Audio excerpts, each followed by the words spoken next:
রবীন্দ্রনাথ ঠাকুরের শান্তিনিকেতনের সাথে বাঙালিদের হৃদয়ের টান। রবি ঠাকুরের স্মৃতি বিজড়িত শান্তিনিকেতনে সারা বছর বাঙালিদের ভিড় লেগেই থাকে।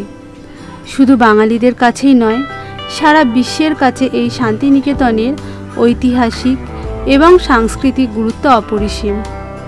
তাই বাঙালিরা কখনো ফাগুন হাওয়ার বসন্ত উৎসবের টানে, কখনো বা হিমেল হাওয়ার পৌষ উৎসবের টানে, কিংবা শনি রবি সোনাঝুরি হাটের টানে বা বাউল গানের টানে, নয়তোবা ছোটোবেলার সেই এঁকে বেঁকে চলা ছোট নদীটার টানে একবার হলেও শান্তিনিকেতনে আসেন। কারণ এই লাল মাটির দেশে বিশ্বকবি রবীন্দ্রনাথ ঠাকুর দীর্ঘকাল বসবাস করেছেন এবং লিপিবদ্ধ করেছেন বহু গান, সাহিত্য, কবিতা, সঙ্গে অন্যান্য আরও কিছু। তার সঙ্গে এখানে প্রতিষ্ঠা করেছিলেন 1921 সালে বিশ্বভারতী বিশ্ববিদ্যালয়। এছাড়াও এখানে রয়েছে বাউলের সুর, আদিবাসী নৃত্য, 51 সতীপীঠের এক সতীপীঠ, কোপাই নদী, সুরুল রাজবাড়ি, বেশ কিছু টেরাকোটার মন্দির। এছাড়াও বাঙালির অত্যন্ত প্রিয় কেনাকাটির জায়গা সোনাঝুরি হাট। এই সোনাঝুরি হাটকে অনেকে শনিবার হাটও বলে থাকে। শান্তিনিকেতন ঘুরতে এলে থাকবেন কোথায়? সাইট সিনের গাড়িতে আপনার কেমন খরচ হবে? সোনাঝুরি হাট এখন সপ্তাহে কতদিন করে বসছে, কি কি বার বসছে, সব ঘুরতে আপনাদের খরচাপাতি বা কেমন হবে? শান্তিনিকেতন ভ্রমণের সমস্ত ডিটেলস রইল আজকের এই ভিডিওতে। তাহলে চলুন শুরু করা যাক আজকের এই বোলপুর শান্তিনিকেতন ভ্রমণ। Hello everyone, welcome back to my new blog. তো তোমরা থাম্বনেল দেখে বুঝতেই পেরেছো যে আমরা কোথায় যাচ্ছি। হ্যাঁ, আমরা যাচ্ছি হচ্ছে বোলপুর শান্তিনিকেতন। তো বোলপুর শান্তিনিকেতনে তোমরা কোথায় ঘুরবে, কিভাবে ঘুরবে, তো সবই তোমাদের সাথে শেয়ার করব। আর এখন আমরা যাচ্ছি হচ্ছে কলকাতা স্টেশন থেকে। কলকাতা স্টেশনে আমাদের হচ্ছে 12:55 ট্রেন। তো এছাড়াও তোমরা হাওড়া শিয়ালদা থেকে প্রচুর ট্রেন পেয়ে যাবে। তো যেহেতু কলকাতা স্টেশনটা আমাদের বাড়ির কাছাকাছি আছে, তো আমরা এখান থেকে তো চলো তোমাদের সাথে আমার আবার ডিরেক্ট দেখা হচ্ছে ট্রেন। তো ফাইনালি আমরা ট্রেনে উঠে গেছি আর সিটও পেয়ে গেছি। তো দেখা যাক আমাদের ট্রেন জার্নিটা কেমন হয়, আর তোমাদের সাথেও শেয়ার করব। ট্রেন কিন্তু তার যথারীতি সময়ে কলকাতা স্টেশন থেকে ছেড়ে দিয়েছে, আর এখন ঘড়িতে বাজে ঠিক 12:55। আমাদের ট্রেন তার গন্তব্যস্থলে চলাকালীন হঠাৎ দেখলাম একজন বাউল উঠলেন এবং তার বাঁশির সুরের দ্বারা গান শুনিয়ে আমাদের মনোমুগ্ধ করলেন। আর আমাদের হঠাৎ যেন মনে হলো বোলপুর শান্তিনিকেতন যেন এই বাউল সুরের দ্বারাই আমাদের ওয়েলকাম জানাচ্ছে। তো আমরা এবার চলে এসেছি বোলপুর শান্তিনিকেতন। ওই যে আমাদের ট্রেন চলে যাচ্ছে, বাই বাই। তো এবার আমরা যাবো হচ্ছে একটা টোটো ধরে আমরা আমাদের হোটেলে। আমাদের হোটেলটা আগে দিয়ে বুক করা আছে, তো চলো যাওয়া যাক। এটাই হচ্ছে পুরো বোলপুর স্টেশনটা। বোলপুর স্টেশনে আমি একটা নতুনত্ব জিনিস দেখলাম, যেটা আমি এর আগে কখনো কোনো স্টেশনে দেখিনি। সেটা হচ্ছে এই স্টেশনের প্রত্যেকটা দেওয়ালে রবি ঠাকুরের প্রতিটা স্মৃতিচিহ্নকে খুব সুন্দর করে পেন্টিং করা আছে, যেটা দেখে আমার মনে হলো যে হ্যাঁ, সত্যি এটা রবি ঠাকুরেরই দেশ। তো আমরা এবার গুটি গুটি পায়ে এগিয়ে যাচ্ছি। ফ্যামিলি মেম্বার সব পেছনে আছে, সব লাগেজ নিয়ে কষ্ট হয়ে গেছে। এত দূর ধরো 2-3 ঘন্টা ট্রেন জার্নি। স্টেশনের ঠিক সামনেই দেখতে পাবে গীতাঞ্জলি রেল মিউজিয়াম। তো এটা আমরা পরে ঘুরবো। তো আমরা এবার টোটোয় উঠে পড়েছি। টোটোয় করে আমরা যাচ্ছি আমাদের হোটেল।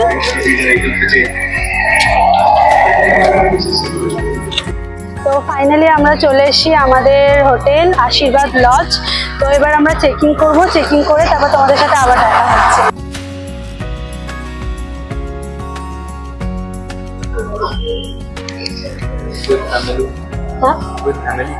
With family.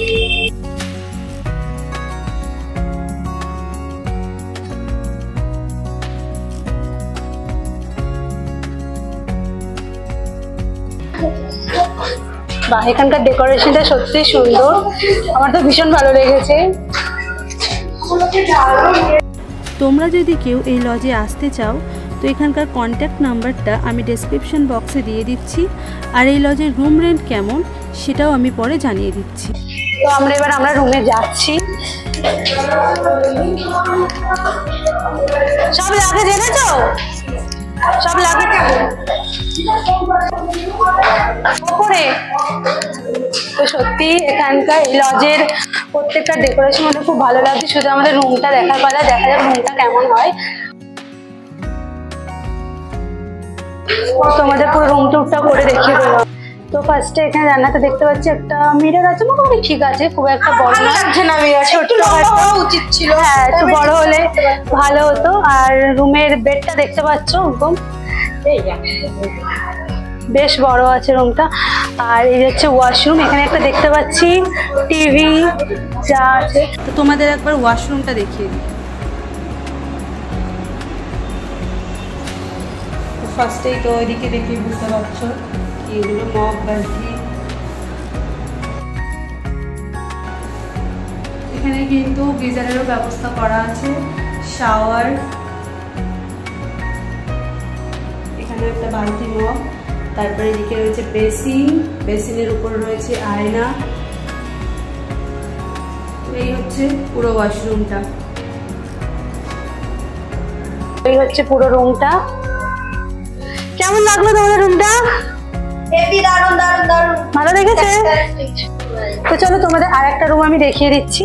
আমাদের এই রুমটা কিন্তু ভাড়া পড়েছে পার ডে 1050 করে। আর একটা দেখছি ওটা হচ্ছে আমাদের 680 টাকা করে। তো দেখা যাক এই রুমটা। তো এই হচ্ছে রুমটা দুজনে। এদিকে হচ্ছে মিরর, টিভি। আর একটা জিনিস আমি দেখতে পাচ্ছি, এই রুমটা বেশ ব্যালকনি আছে, যেটা আমার ভীষণ পছন্দের। এই রুমের ব্যালকনিটা কিন্তু কমন ব্যালকনি। এই রুমটা কিন্তু 2 বেডের রুম, যার ভাড়া পড়েছে 680 টাকা। আর চলো তোমাদের ওয়াশরুমটা একবার দেখিয়ে দিচ্ছি। তো এটা হচ্ছে বেসিন, আয়না, বালতি, আর এদিকে রয়েছে এখানে গিজারেরও ব্যবস্থা করা আছে। ছোটখাটোর মধ্যে বেশ ভালো, আমার তো ভীষণ ভালো লেগেছে। তো চলো এবার আমরা যেহেতু এসেছি অনেকটাই আমাদের কষ্ট হয়ে গেছে। আমাদের দেখেছি আমাদের রুমটা পুরো পাশাপাশি, একটা ওই পাশে একটা এই পাশে, কাছাকাছি দিয়েছে। তো চলো এবার একটু ফ্রেশ হয়ে আমরা খাওয়া দাওয়া করে একটু রিল্যাক্স হবো। আর যদি মনে হয় আমরা একটু বিকালে বেরোনোর ইচ্ছা হয় তো আমরা বিকালে একটু বেরোবো, আর তোমাদের সাথে সেটা শেয়ার করবো। Good morning friends. তো সকাল সকাল ঘুম থেকে উঠে আমি একটু আমাদের লজের ছাদে চলে এসেছি চারপাশের পরিবেশটা একটু দেখার জন্য। তাই ভাবলাম তোমাদের সাথেও একটু ছাদের ভিডিওটা শেয়ার করি। সত্যি ভীষণ শান্ত আর যেন নিরিবিলি লাগছে এই পরিবেশটা। আর ওই যখন সানরাইজটা হয়েছে দারুণ লাগছে। হ্যালো এভরিওয়ান, তো বোলপুরে আজকে আমাদের ডে 2। আর আমরা দুদিনের জন্য টোটো বুক করে নিয়েছি। দুদিনে আমরা এখানে যা যা সাইট সিনিং আছে সব দেখবো আর তোমাদের সাথেও শেয়ার করব। আর তাহলে চলো দেখা যাক কি কোন কোন জায়গায় যাওয়া যায়। চলে এসেছি, কোন টোটো আমাদের দাঁড়িয়ে আছে, তো আমরা টোটো উঠে পড়েছি। ভালো হয়েছে, দেখা যাক কোন কোন জায়গায় আজকে আমরা এটা হচ্ছে 3 পাহাড়ি বটগাছ। আমাদের ছোটদের যে সহজপাঠ বইটা আছে তার ঠিক ফ্রন্ট পেজে এই বটগাছটার ছবি ছিল, কিন্তু এখন নেই, এখন সেটা চেঞ্জ হয়ে গেছে। দেবেন্দ্রনাথ ঠাকুর কোপাই নদীর ধার থেকে এই বটগাছটার চারা নিয়ে এসে এখানে বসিয়েছিলেন। এই গাছটার বয়স কিন্তু 100 বছরেরও বেশি। এই জায়গাতে 3টে ধাপে তৈরি করা হয়েছিল বলেই এটাকে 3 পাহাড়ি বটগাছ বলা হয়। এটা হলো তালধ্বজ। আমরা একটা কবিতা জানি, তাল গাছ এক পায়ে দাঁড়িয়ে সব গাছ ছাড়িয়ে উঁকি মারে আকাশে। সেই কবিতা আর এই তাল গাছ। এই তাল গাছটাকে দেখেই আমাদের রবি ঠাকুর কবিতাটি লিখেছিলেন। তাল গাছটাকে কেন্দ্র করে কিন্তু কুঁড়েঘরটাকে পরে বানানো হয়েছে। এটা হলো উপাসনার গৃহ। তো আজ যেহেতু সোমবার তাই আজকে এখানে ঢুকতে দেবে না, এটা একমাত্র বুধবার করে এখানে ঢুকতে দেওয়া হয়। তো বুধবারে কিন্তু আমরা এখানে যাব, আর এর ভেতরে কি আছে না আছে কি কি হয় সবই কিন্তু আমি পরে ভিডিওতে তোমাদের দেখিয়ে দেবো। তো আমরা এখন এসেছি হচ্ছে ছাতিমতলায়। তো এখন যেহেতু সামনে দোল আছে তাই জন্য ছাতিমতলাটা পুরো পরিষ্কার করা হচ্ছে দোলের উপলক্ষে। প্রাণের আরাম, মনের আনন্দ, আত্মার শান্তি, এই 3টে কথা তোমাদের বললাম কারণ দেবেন্দ্রনাথ ঠাকুর যখন রায়পুর জমিদার বাড়ির একটা নেমন্তন্ন পেয়ে এসেছিলেন, তখন যাওয়ার পথে এই ছাতিমতলায় উনি কিছুক্ষণের জন্য বিশ্রাম নিয়েছিলেন, আর তখনই তিনি এই কথাগুলো বলেছিলেন। তারপর তিনি রায়পুরের জমিদারের থেকে 16 আনা অর্থাৎ 1 টাকার বিনিময় এই 20 বিঘা জমি কিনে নিয়েছিলেন। তখন থেকে এই জায়গাটা আরও বেশি প্রসিদ্ধ লাভ করে। তো এখন আমরা এসেছি হচ্ছে মিউজিয়াম। তো মিউজিয়ামের ভেতরে কি কি দেখার আছে সেটা আমরা দেখবো, তোমাদেরও দেখাবো। আপাতত আগে আমরা টিকিটটা কেটে নিই। প্রথমেই বলি, এই মিউজিয়াম কিন্তু বুধবার এবং বৃহস্পতিবার বন্ধ থাকে। মিউজিয়ামের টিকিট মূল্য 100 টাকা করে, কিন্তু স্টুডেন্টদের জন্য 10 টাকা করে নেওয়া হয় এবং তার জন্য কিন্তু একটা স্টুডেন্ট আইডেন্টি প্রুফ দেখাতে হয়। তো এবার আমরা এন্ট্রি করছি। তো দেখা যাক কি কি আছে এখানে দেখার মতন। অনেক কিছু আছে।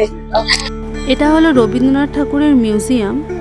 যদি ভিতরে ভিডিও ফটোগ্রাফি অ্যালাউ করা থাকে তাহলে আমি তোমাদের অবশ্যই দেখাবো যে ভিতরে অ্যাকচুয়ালি কি কি আছে। তো এখানে এসে জানতে পারলাম যে এখানে নাকি ফটো ভিডিও কিছু অ্যালাউ নেই, কোনো ক্যামেরাই অ্যালাউ নেই। তোমাদের ভিডিওটা দেখাতে পারলাম না, আমরা যাই গিয়ে দেখে আসি। তো আমরা মিউজিয়ামটা দেখে বেরোলাম। তো মিউজিয়ামে মোটামুটি দেখার মতন আমরা দেখলাম সেটা হচ্ছে রবীন্দ্রনাথ যা যা ওনার সময় উনি ব্যবহার করতেন, উনি বিভিন্ন দেশ বিদেশ থেকে যত রকম উপহার পেয়েছিলেন সমস্ত ওগুলোই ছিল। এছাড়া আরো অনেক কিছু ছিল যেটা তোমরা আসলেই দেখতে পাবে। তো এবার মিউজিয়াম দেখে আমরা বেরোচ্ছি। এবার দেখা যাক পরের টুকু আর কি আছে দেখার। এবার আমরা যাচ্ছি উত্তরায়ণে। উত্তরায়ণ অর্থাৎ রবীন্দ্রনাথ ঠাকুরের যে 5টা বাড়ি আছে, ওই 5টা বাড়ি জুড়ে যে পুরো এরিয়াটা সেটাকেই উত্তরায়ণ বলা হয়। প্রথমেই উত্তরায়ণে ঢুকে দেখলাম বাঁ দিকে রবীন্দ্রনাথ ঠাকুরের একটি বাড়ি। এই বাড়িটির নাম হচ্ছে উদয়ন বাড়ি। এছাড়াও রবীন্দ্রনাথ ঠাকুরের আর যে কটা বাড়ি আছে প্রত্যেকটার কিন্তু আলাদা আলাদা খুব সুন্দর সুন্দর নাম আছে। এই বাড়িগুলোর ভেতরে কিন্তু ঢুকতে দেওয়া হয় না। এখানে অনেকগুলো বাড়ি রয়েছে রবীন্দ্রনাথ, যেমন ওটা হচ্ছে ওনার উদিচি বাড়ি, তারপর এপাশে যেটা রয়েছে এটা হচ্ছে পুনশ্চ বাড়ি, আর ওই দূরে যেটা দেখা যাচ্ছে ওইটা হচ্ছে শ্যামলী বাড়ি, আর এদিকে রয়েছে হচ্ছে কোণার্কে ওনার বাড়ি। এছাড়াও আরো আছে, তোমাদের চলো আরো দেখাবো ওদিকে। এটা হচ্ছে আমাদের রবি ঠাকুরের সেই ব্যবহৃত গাড়িটি, যেটা আজও এখানে খুবই যত্ন সহকারে রাখা রয়েছে। এটি হলো রামকিঙ্কর বেজের তৈরি সাঁওতাল পরিবার। তো এবার আমরা বেরিয়ে যাচ্ছি এখান থেকে। দেখেছি পরের স্পট কি আছে আমরা এবার একটু দেখবো। এই যে তোমরা যেটা দেখছো এটা রামকিঙ্কর বেজ 1938 সালে এটাকে তৈরি করেছিলেন।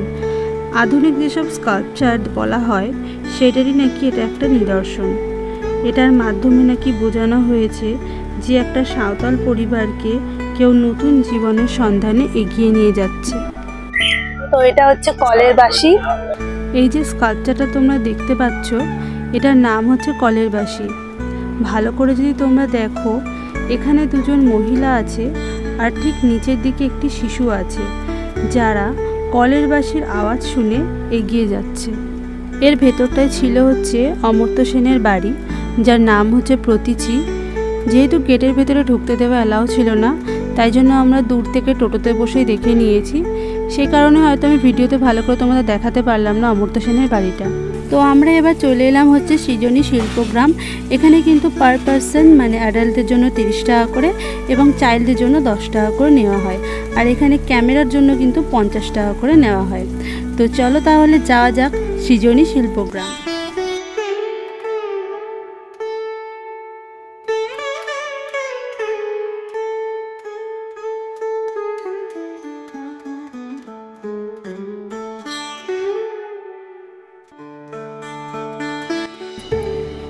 এই জায়গাটাকে কিন্তু প্রায় 26 বিঘা জমির ওপর তৈরি করা হয়েছে। তো সৃজনী শিল্পগ্রামের চারপাশটা খুব সুন্দর করে ডেকোরেশন করা আছে, যেটা দেখে খুবই ভালো লাগছে। আর এখানে ভারতবর্ষের প্রত্যেকটা রাজ্যের ঐতিহ্যকে খুব সুন্দর করে ফুটিয়ে তোলা আছে। তোমরা শুধু একবার দেখো যে কত সুন্দর করে গাছের গুঁড়ির ওপর খোদাই করে এই ডিজাইনটা করা হয়েছে। এই সেই জায়গা যেখানে বিরসা মুন্ডা, তিলকা মাঝি, লক্ষণ নায়ক প্রত্যেকের কিন্তু এখানে স্ট্যাচু আছে এবং তাদের নামগুলো দেওয়া রয়েছে। এরা কিন্তু প্রত্যেকে সাঁওতাল গোষ্ঠীর, যারা আমাদের বিভিন্ন রকম সময়ে এমনকি যুদ্ধেও অংশগ্রহণ করেছিল।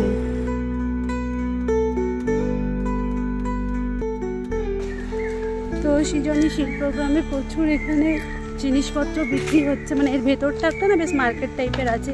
দেখতে পাচ্ছি মানে একটা বুদ্ধদেবের কিছু একটা স্ট্যাচু, চলো তোমাদের একবার দেখিয়ে দিই। এটা কিন্তু গৌতম বুদ্ধের বড় একটা মূর্তি।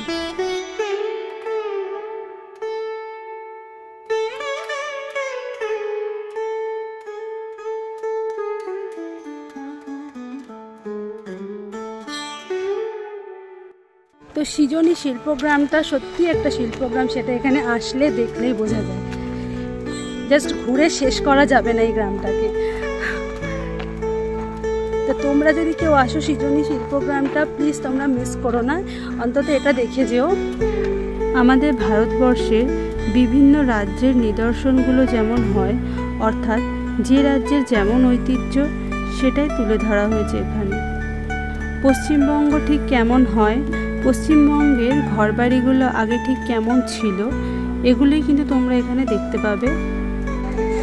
তো ফার্স্টে এখানে একটা কুটির আছে, চলো এই কুটিরটা কি আছে দেখা যাক।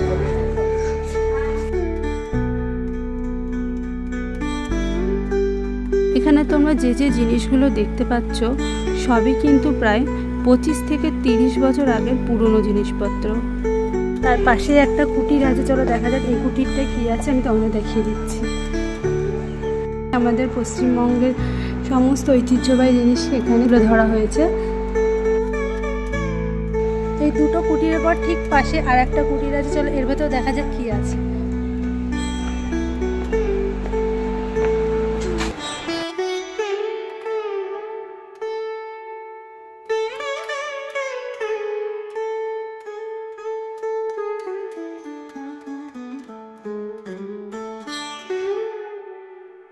এরপর রয়েছে ওড়িশা।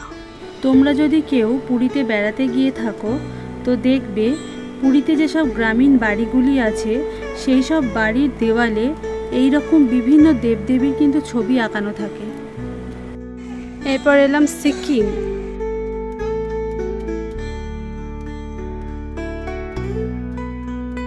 তো সিকিমের ঘরে কি কি দেখা আছে দেখি একবার।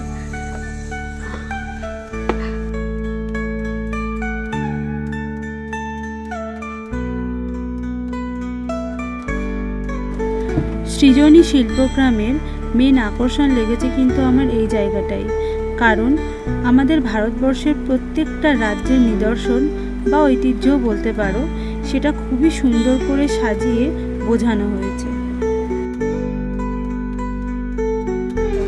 তো এবার হলাম পুতুল ঘর। তো চলো পুতুল ঘরে দেখি কি কি পুতুল লেখা আছে একবার দেখি।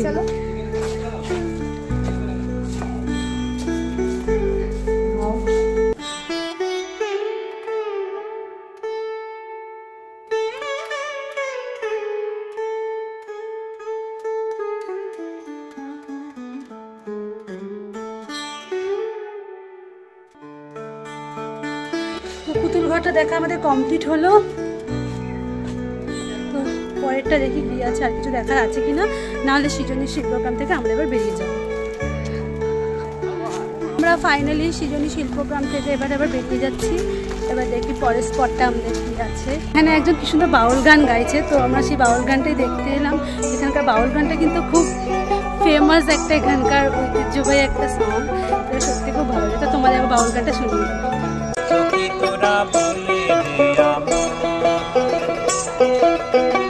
বাঁশি বাজাই শ্যাম কালায় রাধার ঘরে থাকা দায়, বাঁশি বাজাই শ্যাম কালায় রাধার ঘরে থাকা দায়, কুটিলা কুটিলায় আছে পাহাড়ায় মরি হায় হায় হায় রে সখী তোরা বলে দে।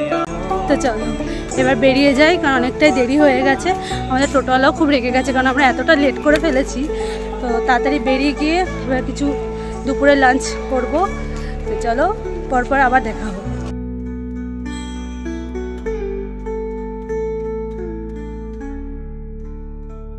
এবার আমরা চলে এলাম সুরুল রাজবাড়ি। প্রায় 300 বছরেরও পুরনো এই সুরুল রাজবাড়ি।